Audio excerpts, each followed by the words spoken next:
अपरिवर्तनशील सत्य को हम सिर्फ दो भागों में बांट सकते हैं। नंबर एक सजीव, नंबर दो निर्जीव। केवल निर्जीव नहीं बोलेगा, बाकी सारे बच्चे बोल सकते हैं, ठीक है। सजीव और निर्जीव, यानी प्राकृतिक में पाई जाने वाली सभी वस्तुओं को हम सिर्फ दो भागों में बांट सकते हैं, या तो होगा सजीव या होगा निर्जीव। तो देखो सजीव का अध्ययन हम करेंगे, क्योंकि विज्ञान में हम प्राकृतिक में पाई जाने वाली वस्तुओं का अध्ययन करते हैं, तो सजीव भी किसमें पाए जा रहे हैं? प्राकृतिक में पाए जा रहे हैं, ठीक है। तो इसका अध्ययन किसमें करते हैं? सजीव का अध्ययन करते हैं बायोलॉजिकल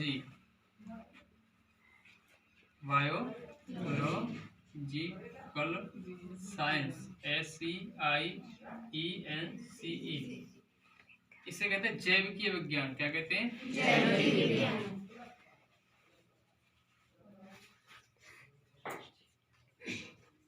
जैविकीय विज्ञान, ठीक है। अब निर्जीवों का अध्ययन हम करते हैं फिजिकल साइंस। किसमें? फिजिकल साइंस, PHYSICAL SCIENCE, ठीक है। इसे कहते हैं भौतिकीय विज्ञान।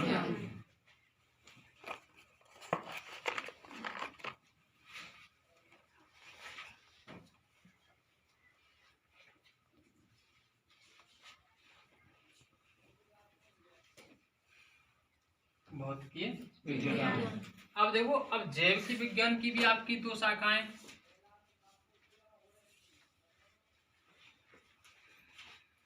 नंबर एक जंतु विज्ञान,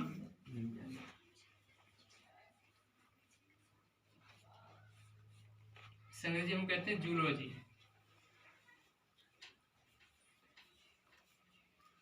और दूसरी वनस्पति विज्ञान।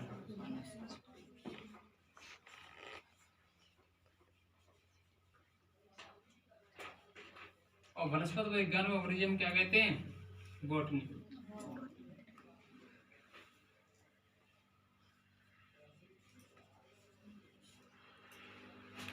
ठीक है ना, बॉटनी। और फिजिकल साइंस को हम बांट सकते हैं, इसको भी दो पार्ट में बांट सकते हैं।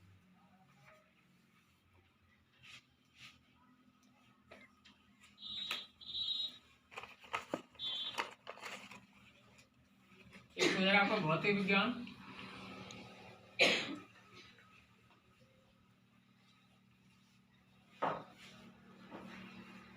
और दूसरा हो जाएगा आपका रसायन विज्ञान।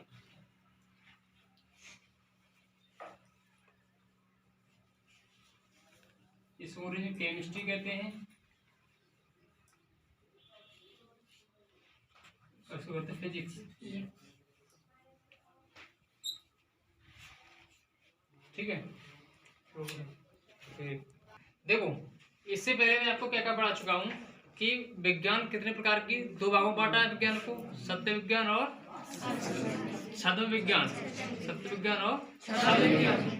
तो सत्य विज्ञान होता है हमारा थ्योरी पर बेस्ड होता है, ठीक है ना, थ्योरी पर यानी सिद्धांत पर आधारित होता है सत्य विज्ञान।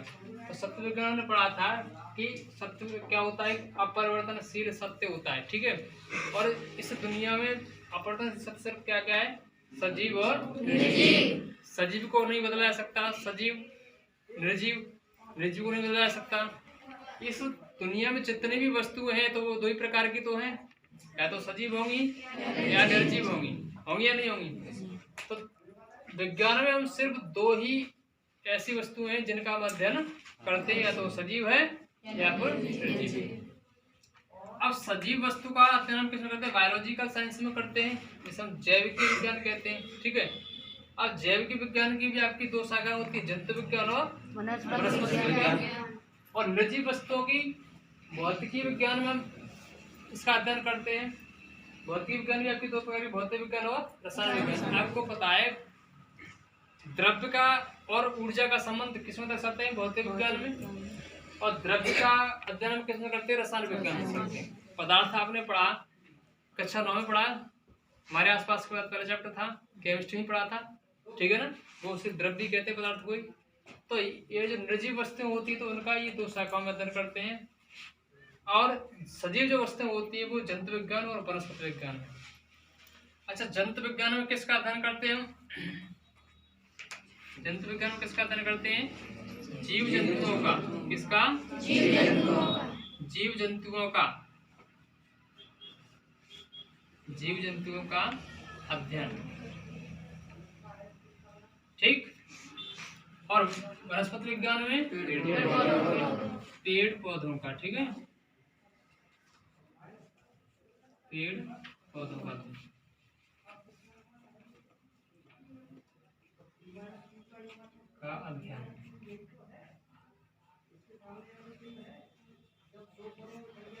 और इसमें ऊर्जा और द्रव्य का संबंध, ठीक है, ऊर्जा और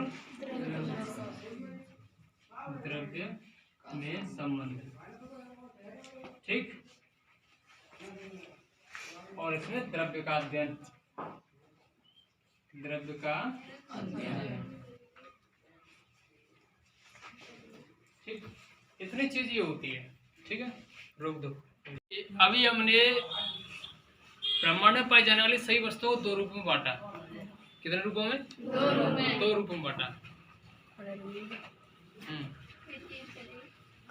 सजीव, नंबर 2 निर्जीव, ठीक है।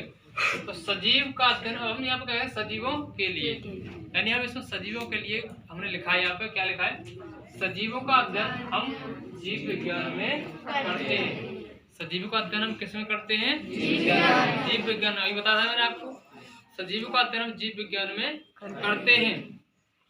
जीव विज्ञान की 2 शाखाएं हैं या होती हैं। जीव विज्ञान की 2 शाखाएं होती हैं। नंबर 1 जंतु विज्ञान, और जंतु विज्ञान और जीव क्या कहते हैं? जूलॉजी। क्या कहते हैं? जूलॉजी। नंबर 2 वनस्पति विज्ञान, वनस्पति विज्ञान और जीव क्या कहते हैं? बॉटनी। क्या कहते हैं? बॉटनी। इतनी बात समझ में आई? यानी सजीवों के लिए की अगर बात करें तो सजीवों का अध्ययन हम जीव विज्ञान के अंतर्गत करते हैं। और जीव विज्ञान की 2 शाखाएं होती हैं। नंबर 1 जंतु विज्ञान, नंबर 2 वनस्पति विज्ञान, ठीक। जंतु विज्ञान की परिभाषा अब हम यहाँ पे पढ़ेंगे। जंतु विज्ञान क्या? जंतु विज्ञान किसकी शाखा है? ये जीव विज्ञान की। किसकी? जीव विज्ञान। तो जंतु विज्ञान की परिभाषा अगर हम पढ़ें तो यह जीव विज्ञान की वह शाखा है। क्या लिखा है यहाँ पे? यह जीव विज्ञान की वह शाखा है जिसके अंतर्गत जीव जंतुओं का अध्ययन किया जाता है या फिर जीव जंतुओं का अध्ययन करते हैं। आप लोग नहीं बोलेंगे, ठीक है, केवल ध्यान सुनेंगे। यह जीव विज्ञान की वह शाखा है जिसके अंतर्गत जीव जंतुओं का अध्ययन करते हैं, जैसे मनुष्य, पशु पक्षी, कीड़े मकोड़े आदि। तो बेटा जीव जंतु वही तो हैं जो वृद्धि कर रहे हैं, ठीक है ना। तो वृद्धि कर रहे जीव जंतु हैं। रेंगने वाले कीड़े होते हैं, ठीक है ना, चलने फिरने वाले कीड़े होते हैं, पशु पक्षी, जंगलों में पाए जाते जानवर, ठीक है। तो इन सब का अध्ययन हम किसमें करते हैं? जंतु विज्ञान, ठीक है। अब कोई पूछता है तो जंतु विज्ञान का जनक किसे कहते हैं या जंतु विज्ञान का पिता किसे कहा जाता है, ठीक है।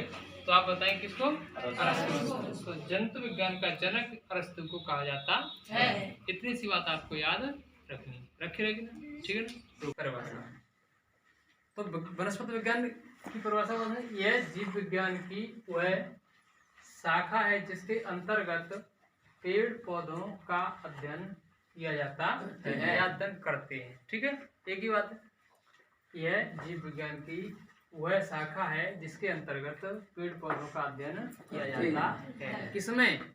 वनस्पति विज्ञान में। किसमें? वनस्पति विज्ञान में। अच्छा, वनस्पति विज्ञान में पेड़ पौधों का अध्ययन करते हैं। जैसे मान लीजिए आम का पेड़ है, आपका गेहूं का पौधा है, धान का पौधा है, नीम का पेड़ है आदि। जैसे आपको बताया कि धान का पौधा कैसे रुकता है, इसका किसकी रुपाई कैसे हुई, गेहूं का पौधा कैसे अंकुरित होता है, आम का पौधा कैसे बनता है, उसमें बीज से कैसे उसका अंकुरित होता है। ऐसे नीम का पौधा भी तो अंकुरित ही होता है। नीम के फल से होता है कि नहीं होता है?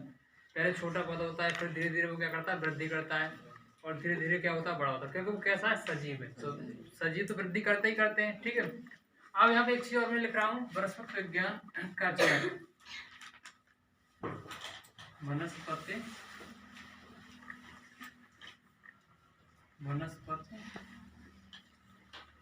विज्ञान का जनक।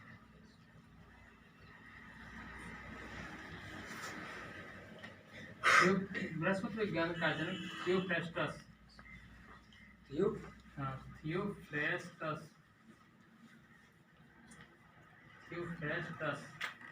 ठीक है, थियोफ्रेस्टस को कहा जाता है।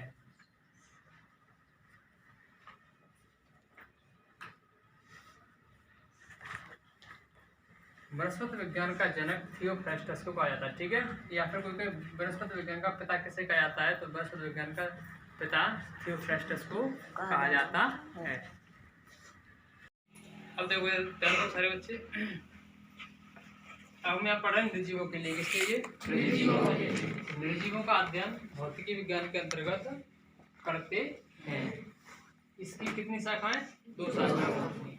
नंबर 1 भौतिक विज्ञान, नंबर 2 भौतिक विज्ञान अंग्रेजी में हम क्या कहते हैं? Physics, PHYSICS। और रसायन विज्ञान केमिस्ट्री, CHEMISTRY, ये याद होनी चाहिए, ठीक है।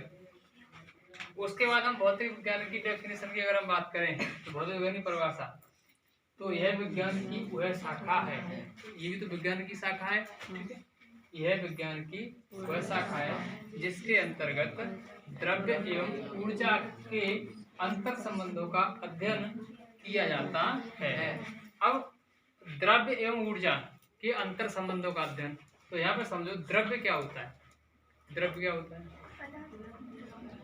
पदार्थ, ठीक है। कोई भी पदार्थ हो, द्रव्य का मतलब पदार्थ ही है, ठीक है। जैसा मान लीजिए ये डस्टर है आपका, क्या है ये डस्टर, तो ये क्या है? एक द्रव्य है, पदार्थ है, ठीक है। अब ये द्रव्य तो है, लेकिन जब तक इसको ऊर्जा नहीं दी जाएगी तब तक ये कुछ काम नहीं कर सकता, है ना, कुछ काम नहीं। अब ऊर्जा कैसे? इसका काम है बोर्ड साफ करना, ठीक है। तो बोर्ड साफ यदि ऐसे रखा रहेगा यहाँ पे, तो क्या कर पाएगा? नहीं कर पाएगा, ठीक है। अगर हम इसे उठाकर इसे ऊर्जा देंगे अपने हाथ से, जब तक हम इस पर फिराएंगे नहीं, इसको ऊर्जा नहीं देंगे, तब तक ये बोर्ड को साफ नहीं कर पाएगा ना। तो इसका मतलब क्या है कि द्रव्य और ऊर्जा हमारे द्वारा जो इसको ऊर्जा दी गई, तब इसने क्या किया? काम किया, ठीक है ना, तभी तो काम करता है। द्रव्य तो निर्जीव होता है, ठीक है ना। जब तक इसे ऊर्जा नहीं मिलेगी तो तब तक ये क्या करेगा? कोई काम नहीं करेगा, ठीक है। तो ऐसे मान लीजिए आपने देखा होगा, जैसे बल्ब है आपका, बल्ब एक द्रव्य है, ठीक है, और एक बिजली का तार है, ठीक है। और बिजली के तार में जब तक विद्युत ऊर्जा नहीं जाएगी तब तक बल्ब जलेगा क्या? नहीं जलेगा। अगर विद्युत ऊर्जा उसमें नहीं जाएगी तब तक बल्ब नहीं जलेगा, है। अब देखो, जैसे कोई बल्ब है, तो बल्ब को अगर हम लगा देंगे, जब तक उसमें विद्युत ऊर्जा प्रवेश नहीं करेंगे तब तक वो जलेगा नहीं। या कोई ट्यूबलाइट है तब तक नहीं जलेगी जब तक उसमें विद्युत ऊर्जा नहीं जाएगी। कोई टीवी है, टीवी तब तक नहीं चलेगी जब तक उसमें विद्युत ऊर्जा नहीं जाएगी। बात समझ में आई? इसलिए भौतिक विज्ञान में हम यही तो पढ़ते हैं, विद्युत क्या है, विद्युत वाला चैप्टर पढ़ेंगे, आपने देखा था उसमें, ठीक है। विद्युत आवेश क्या है, ठीक है। तो ये सभी चीजें हम पढ़ेंगे किसमें? भौतिक विज्ञान में। तो इसके अंदर द्रव्य एवं ऊर्जा, तो जो ऊर्जा हमारे द्वारा दी जाती है द्रव्य को, तभी वो कार्य करता है। इसलिए क्या करते हैं? द्रव्य एवं ऊर्जा के अंतर संबंधों का अध्ययन हम किसमें करते हैं? भौतिक विज्ञान में करते हैं। बात समझ में आई? अब आगे तुमसे कोई पूछता है कि भौतिक विज्ञान का जनक किसे कहा जाता है, तो आप कहेंगे भौतिक विज्ञान का जनक न्यूटन को कहा जाता है, ठीक है ना। आधुनिक भौतिक विज्ञान का जनक किसे कहा जाता है? न्यूटन को कहा जाता है। इतनी बात याद रहेगी ना, ठीक है।